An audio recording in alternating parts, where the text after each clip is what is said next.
साधु साधु। नमो तस् भगवतो अरहतो सम्मा संबुद्दस्स।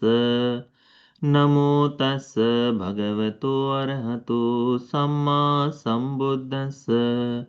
नमो तस् भगवतो अरहतो सम्मा संबुद्दस्स। साधु साधु साधु।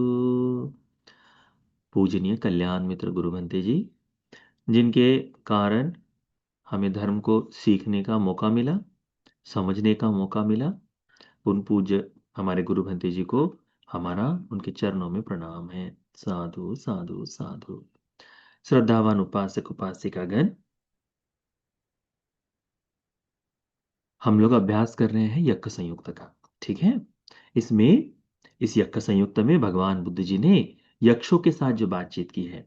यक्ष एक कर्मानुरूप कर्म स्वभाव से उत्पन्न होने वाले जीव है। किसी एक धर्म की अधिकता, जैसे क्रोध हो जाए, क्रोध की अधिकता होने से तो वे जन्म लेते हैं। बहुत सा पुण्य का संचय है उनके पास आ, सारी यानी जिस तरह से हम देवताओं को कहते हैं कि उनका अलग सा तेज आदि है, वैसा ही इनका भी है। परंतु केवल आ, यह देवताओं की यूनियन उससे नीचे आते हैं। चार अपाय का ही एक हिस्सा है, परंतु ये दिव्यता को भी प्राप्त करते हैं। ठीक है, तो उसको ध्यान में रखिएगा। तो आज हम जो अभ्यास करेंगे ये सबका नाम का सूत्र है। हम देखते हैं कि भगवान बुद्ध जी धर्म को बोध कर लिए, और बोध करने के पश्चात संपूर्ण संसार का अवलोकन किए, और अवलोकन करने के बाद जाना कि ये संसार में ये बड़ा कठिन कार्य है इस बुद्ध के धर्म को समझना। यदि वो न समझे तो क्या होगा? केवल मुझे तकलीफ ही होगी उपदेश की, तो क्यों न मैं इस विमुक्ति सुख में जीवन जीऊं। और भगवान बुद्ध जैसा विचार करते हैं, परंतु फिर देखते हैं कि इस लोक में ऐसे सत्व है जो धर्म को बोध कर सकते हैं। तो उनके लिए अनुकंपा जगाते हुए यह बात भगवान बुद्ध जी धर्म का उपदेश आरंभित करते हैं। तो अनेकों को ऐसा प्रश्न अनेकों बार आया है कि भगवान तो अरहंत सम्यक संबुद्ध है, जीवन मुक्त हो गए, अब उन्हें घर घर जाकर, जगह जगह जाकर, देश देश घूमते हुए धर्म को देने की क्या क्या कारण है करके ऐसा ही प्रश्न इस सूत्र में हमको देखने को मिलता है। एकं समयं भगवा राजगहे विहरति गिज्जकूटे पवते। हमारे शास्त्रा भगवान बुद्ध जी गिज्जकूट पर्वत है जो राजगृह में है, वहां पर विराजमान थे। अतको शक नाम यक्षो। अब यहां शक्र नाम का यक्ष है। ठीक है, शक्र देवेंद्र ने शक्र नाम के यक्ष ये न भगवा तीन उपसंकमी, वे भगवान बुद्ध जी के पास आते हैं। उपसंकमित्वा भगवंतं गाथा यच भासी, आकर भगवान बुद्ध जी को इस तरह से गाथाओं में पूछते हैं, कहते हैं सब गंथ पहीनस विप मुत्तस ते सतो समनस नतं साधु यदन्य मनु साससीति। कहते हैं कि हे भगवान, आपने सभी राग द्वेष मोह को दूर कर दिया है, सभी प्रश्नों को, सारे अकुशलों को, सारे क्लेशों को नष्ट कर दिया है, पूर्णतः दुख से मुक्त हो चुके हैं। हे भगवान, अब आपको इस तरह दूसरों को, मनुष्यों के पास जाकर धर्म का उपदेश करना ठीक नहीं दिखता, यानी उनका उपदेश करना अच्छा नहीं दिखाई देता। अब देखिए ना, जिसकी से धर्म का बोध होना है, हमारे भगवान बुद्ध जी ने क्या किया? वहां गए, वहां जाकर धर्म का उपदेश किया। ऐसा नहीं कहा कि वे लोग मेरे ही पास आए करके, नहीं, उनके पास आने वाले लोगों की संख्या भी अधिक थी, पर जाकर धर्म का उपदेश किया, है ना। जैसे पंचवगीय भिक्षुओं को धर्म का उपदेश करना है, तो भगवान बुद्ध जी बोध गया से सारनाथ वाराणसी के लिए वहां तक गए, महाकाश्यप बनते जी धर्म का बोध करेंगे, इसीलिए जिस दिशा से महाकाश्यप बनते जा रहे उसी दिशा में उनके आगे जाकर भगवान बुद्ध जी विराजमान हो गए, बैठ गए। इस तरह से अनेकों बार भगवान ने वहां जाकर धर्म का उपदेश दिया। कई बार भगवान जहां विराजित थे वहां ये लोग व्यक्ति आएगा इसे देखकर भी वहां विराजमान रहे, वही रुके रहे। तो ये जो है भगवान का उपदेश करना, ये शक्य यक्ष कहता है कि भगवान आप ये जो क्लेशों से मुक्त हो गए, अभी आपका इस संसार के बंधन में बंधने का कोई काम नहीं, किसी तरह का इस लोक में करनी नहीं है। अरहंतों को कहा जाता है ना, हाँ, कतंग करणीयं, ओहित भारो यानी जिसने अपना सारा बोझ उतार कर रख दिया है। कतंग करणीयं, जो कुछ करना था वो सब कर लिया है।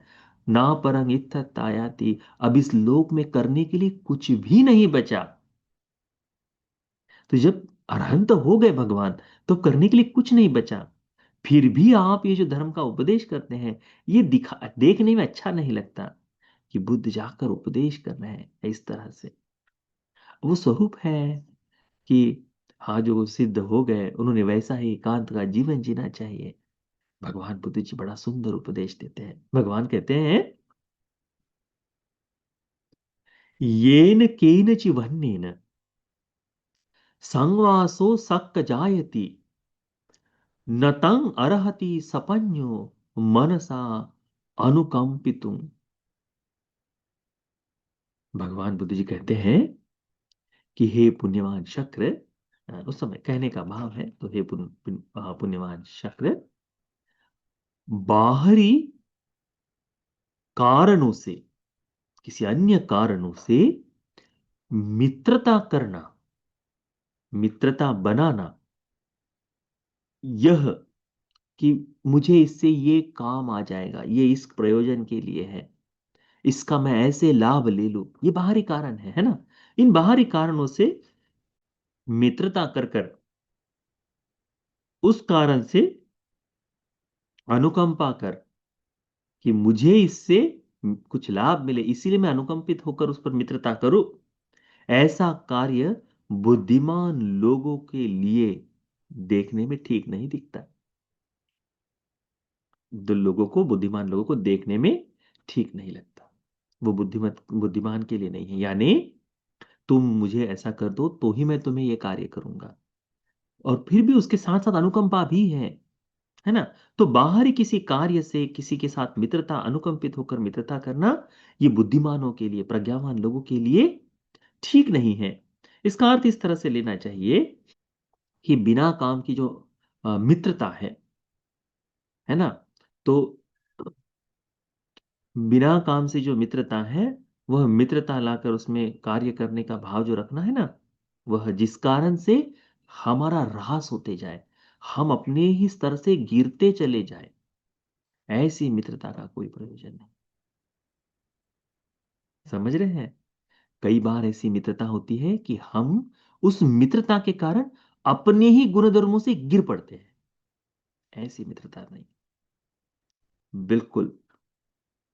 कोई व्यक्ति ऐसा है जो परिशुद्ध जीवन जी रहा है, पर उस मित्रता के साथ, अरे ये मेरा मित्र है, उस मित्रता के साथ अकुशल करने के लिए भाई थोड़ा सा ले लो, तो उसमें अकुशलता में वो उसका स्तर गिर गया, यदि वो उस तरह की मित्रता रखता है तो, है ना। तो बुद्धिमान आदमी को ऐसी मित्रता नहीं चाहिए, ऐसी मित्रता अच्छी नहीं है।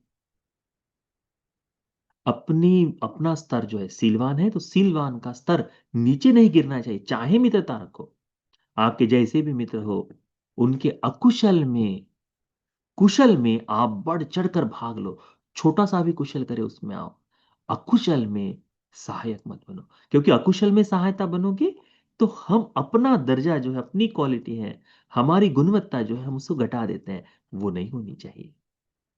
भगवान इसी तरह की मित्रता शोभायमान नहीं देती करके बताते हैं कि बाहरी कारणों से जो मित्र बन जाए, अनुकंपा कर कर ही, तो भी वो मित्रता शोभा नहीं देती, क्योंकि उससे हमारी मित्रता का, हमारी गुणवत्ता का स्तर घटता है।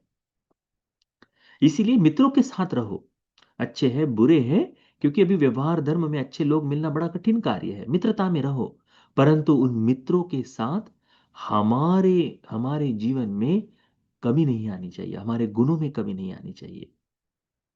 तो रहो, उनके साथ बैठो, बात करो, हंसी मजाक कर लो। गृहस्थ के लिए हंसी मजाक ठीक है, अच्छी बात है ना? परंतु हमारे धर्म में उसकी हानि ना हो, इस बात को ध्यान में रखो। हमारे श्रद्धा में उसकी हानि ना हो, हमारे धर्म में उसकी हानि ना हो, हमारे सील से उस मित्रता से हानि ना हो, इस बात का ध्यान हमें रखना चाहिए। क्योंकि दीर्घ काल संसार में हम चलते आए हैं, और ऐसी ही अनुकंपादायी मित्रता के कारण हम दुख भी भोगते हैं, तो उस बात का हमें ध्यान होना चाहिए। फिर भगवान बुद्ध जी एक शब्द कहते, बड़ा सुंदर भाव है। भगवान कहते हैं, मनसाचे पसन्नेन यदन्य मनुशासति न तेन होती संयुक्तो यानुकंपा अनुदयाति। भगवान बुद्ध जी कहते हैं कि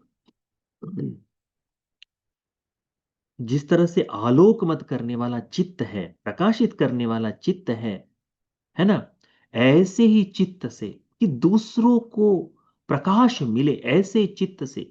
अब उसमें अपने आप के लिए कोई भाव नहीं, कोई भी लोभ लालच ऐसा कुछ भाव नहीं है। ऐसे भाव से जब कोई किसी दूसरे पर अनुकंपा करता है, अनुशासना करता है, धर्म का उपदेश करता है,